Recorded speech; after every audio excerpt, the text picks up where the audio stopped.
So Jane Foster's Mighty Thor has been announced for Marvel's Avengers coming within the next couple months, coinciding with the release of Thor Love and Thunder, and I'm going to go over their official announcement that they came out with today, along with some news about the next coming update. So if you enjoyed this video today, feel free to like and subscribe for future Marvel content. So I'm just going to read this at first and then go over it as I go and give my thoughts as well. So we'll start. It says, "Hi, Marvel's Avengers faithful." Now that's kind of funny the way they worded that. I don't know why. Now that patch 2.3 is behind us, we'd like to update you on what's coming in the near future for the game.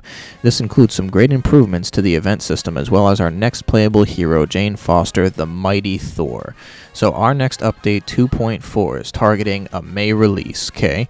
As we mentioned in our last development update, last development, update 2.4 will continue to focus on system improvements with an emphasis on in-game events. Okay, so events like Cosmic Threat, Tachyon Anomaly, so all of the reoccurring events that have been reoccurring this entire time that have been giving basically the same rewards, allowing us to add the variety of the Avengers Initiative and giving new and different goals to chase with your squad mates as they've entered into a rotational calendar. This year, we want to make sure that they stay fresh and compelling for replay. So in Update 2.4, we'll be reworking the systems behind those events with the goal of making them more rewarding. Okay, I like that. Combined with the improved game loop introduced in 2.3, we think these new rewards will make a meaningful change of pace for veteran players and a great way to gear up for newer players. There are a number of components going into that rework, including to make each event more unique and worth playing. We're improving and diversifying rewards across events, with each event now rewarding gear from different sets. I mean, that's not a bad change.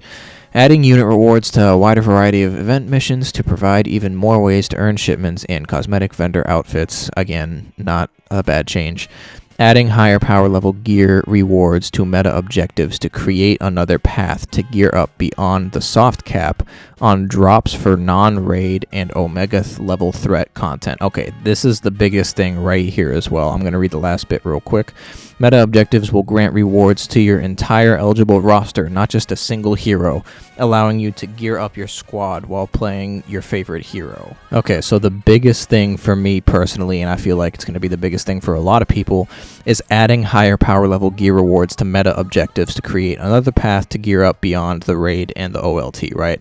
So this is going to be another thing that players will consistently be able to do to power up their gear beyond the raid and the OLT, which is honestly what they need, because eventually, whenever this game does shut down, I'm not saying it will or won't in the near future, but just whenever it will, players are going to need a way that just pick up the game for the first time. They're going to need a way to get their power to the max power cap that is not a co-op based system, because eventually there's going to be so little people playing, they will not be able to power up their gear that way. So they need some type of way to power up their gear through single player. They can still make it as scarce as, you know, how much you can power it up through the OLT and the raid by like once a week or whatever. If they wanted, I was about to say I get that, but I don't necessarily agree with it personally. But if that's the way they want to go, they can still do it that way, but they need to make it so they can do it single player, without having to go online for co-op. That's going to be one of the best changes that they can bring. Overall, the goal is to make events more compelling and to reward mission and objective play. We'll reveal more details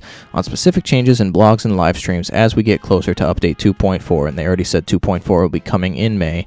Then beyond that will be 2.5, and while we'll be coming back with specifics on timing later, we can share that it will introduce a new playable hero for all platforms, Jane Foster, the Mighty Thor.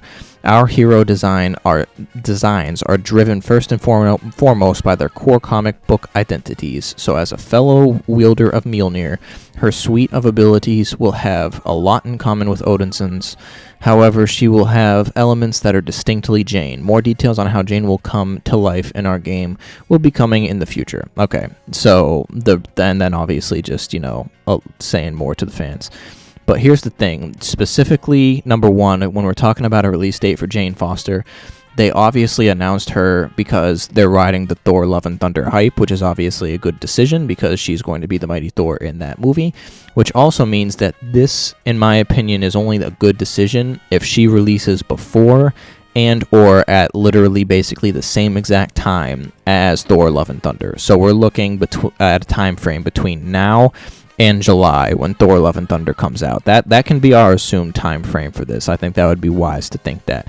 But then also, what the specific language they use here I think is very important, because they specifically say our hero designs are driven first and foremost by their core comic book identities, so as a fellow wielder of Mjolnir, her suite of abilities will have a lot in common with Thor.